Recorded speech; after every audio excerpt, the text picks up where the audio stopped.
Welcome to day 22।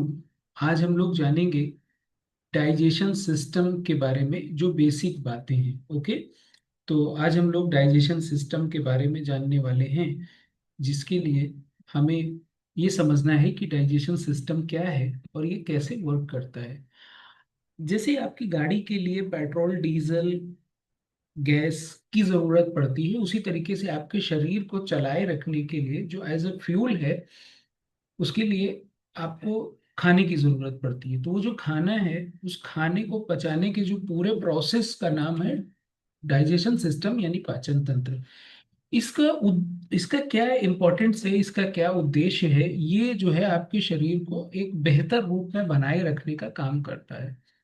आपके जो दांत हैं वो खाने को चबाने का काम आते हैं, और आपके जो मुख है उसमें कुछ लार ग्रंथि हैं, जो 32 दांतों से जब हम 32 बार खाने को चबाते हैं तो उसमें कुछ सलाइवा यानी कुछ एसिड मिक्स होता है, जो हमारे डाइजेशन को सपोर्ट करता है, और हमारा जो प्राइमरी डाइजेशन है वो हमारे मुंह से ही स्टार्ट हो जाता है। जो हमारा खाना है उसका पेट तक का पहुंचने का एक जरिया है, जिसे पेरिस्टैलिसिस की प्रोसेस बोलते हैं। कुछ एसिड हैं जो हमारे शरीर के अंदर पहले से विद्यमान है। वो एसिड एंजाइम्स का रोल है हमारे डाइजेशन सिस्टम में। जब हम मुंह से किसी खाने को 32 बार चबाते हैं तो उसमें सलाइवरी ग्लैंड जो है वो सलाइवा मिक्स करते हैं, और इसको खाने को पूरा डाइजेशन स्टार्ट करके ईसोफेगस में भेजते हैं। और ये ईसोफेगस से स्मॉल इंटेस्टीन में जाता है, जहाँ पे हमारा लीवर खाने को पहचानता है, चूंकि उस खाने को हम सदियों से खाते चले आ रहे हैं। तो जब आप रोटी, सब्जी, चावल इसमें भेजते हैं तो ये इसको पहचानता है। और फॉर एन एग्जाम्पल, अगर आपने कोई कागज या पन्नी खा लिया तो वो उसको नहीं पहचानता है।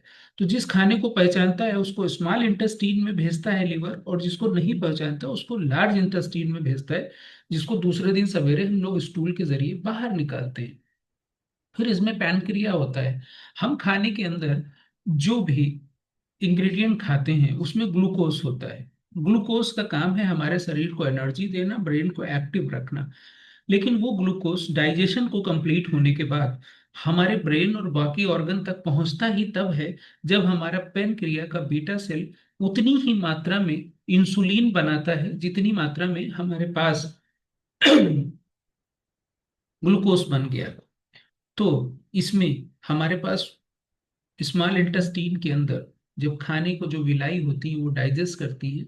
डाइजेस्ट करने के बाद स्मॉल इंटेस्टीन में ही खाने का पूरा अवशोषण हो जाता है। फिर जो वेस्ट बनता है उसको लार्ज इंटेस्टीन में भेज दिया जाता है, और लार्ज इंटेस्टीन में जाने के बाद में जो उसमें पानी बचा रहता है उसको आते लार्ज इंटेस्टीन सोख लेता है, और जो बाकी वेस्ट बचता है वो स्टूल के रूप में रेक्टम के रास्ते हमारे एनस से दूसरे दिन बाहर चला जाता है। तो जो पोषक तत्व हैं जिनका हमारे शरीर में यूज होना है, जो हमारे शरीर के विकास में, हमारी एनर्जी में काम आने वाले हैं, उसको स्मॉल इंटेस्टीन में सोख लिया जाता है, और बाकी को बड़ी आंत यानी लार्ज इंटेस्टीन में भेजते हैं, जहाँ पे उसके पानी को सोखने के बाद उसके वेस्ट को शरीर से बाहर निकालने का प्रोसेस होता है।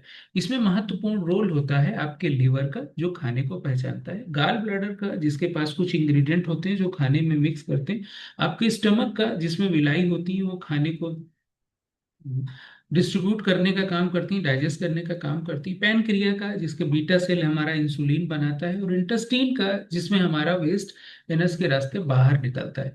तो ये जो पूरा प्रोसेस है, इसको हम इस रूप में समझेंगे कि हमारे मुंह से डाइजेशन का प्रोसेस शुरू होता है, और एसोफोगस से होते हुए स्टमक में जाता है, फिर स्मॉल इंटेस्टीन में उसके प्रोसेस को कंप्लीट करके वहां से जो पोषक तत्व हैं वो शरीर के लिए निकाल के उसकी जर्नी पे भेजा जाता है। फिर हमारा जो लार्ज इंटेस्टीन है वो खाने में से जो वेस्ट है उसमें से पानी सोखने के बाद उसको स्टूल में बनाता है, और हम लोग एक एक्सक्रीशन करके उसको अपने शरीर से बाहर करते हैं। तो ये जो पूरा प्रोसेस है ये बहुत इंपॉर्टेंट है, और इसमें आपको ध्यान रखना है कि आपको पानी समय समय पे जरूर पीते रहना है। यानी खाने के बीच में आपको पानी नहीं पीना है, खाने के आधा घंटा पहले पानी पीना है, और खाने के 1 घंटे 20 मिनट के बाद पानी पीना है, और पूरे दिन भर पानी पीते रहना है। और इसमें फाइबर का इंपॉर्टेंट रोल है। फाइबर यानी कि रेशा, रेशा यानी कि खीरा, टमाटर, प्याज, चुकंदर या छिलके वाले फल और सब्जियां हैं या दालें। तो जब हम सही फाइबर लेते हैं तो हम इसको खाने के डाइजेशन में हेल्प करते हैं, और हमारा जो डाइजेशन है वो हेल्दी रहता है। और हम जो भी खाना खाते हैं उसका पूरा यूज और यूटिलाइज कर पाते हैं। ध्यान रखिए, आप वो नहीं हैं जो आप खाते हैं, आप वो हैं जो आप एब्जॉर्ब करते हैं। अगर आप डेली बादाम खाते हैं और आपका शरीर एब्जॉर्ब नहीं कर रहा है तो वो लार्ज इंटेस्टीन के जरिए बाहर निकल जाता है। बहुत सारे लोग ऐसे हैं जो खाते तो बहुत हैं लेकिन दुबले पतले रह जा रहे हैं। इसका मतलब क्या है? उनका शरीर उस खाने को एब्जॉर्ब नहीं कर पा रहा है जो वो खा रहे हैं। और कुछ लोग हैं, थोड़ा सा खाते हैं उनका शरीर बढ़ जाता है। वो भी एक इस तरीके का रूप है कि उनका खाना उनके शरीर में यूज ना होकर स्टोरेज में चला जा रहा है। तो ये दोनों ही रूपों के साथ अगर किसी को कोई ऐसी दिक्कत है तो नीचे डिस्क्रिप्शन बॉक्स में रजिस्ट्रेशन का लिंक है, आप अपना रजिस्ट्रेशन कर सकते हैं। और हम लोग मिलते हैं एक अपने प्रॉपर सेशन के अंदर, जहां आपका प्रॉपर काउंसलिंग किया जाएगा, आपसे पूछ के आपका जो गोल है वहां तक पहुंचाने के लिए हम आपके लिए ब्रिज बना के देंगे। हम हमारी टीम पूरा आपका इस काम में हेल्प करेंगे। तो आज का जो सेशन था वो यहीं तक का था। अगर सेशन अच्छे लग रहे हैं तो लाइक शेयर और सब्सक्राइब करना मत भूलें। कल फिर हम लोग मिलेंगे इसी तरीके के अगले सेशन के तहत। तब तक के लिए थैंक यू सो मच।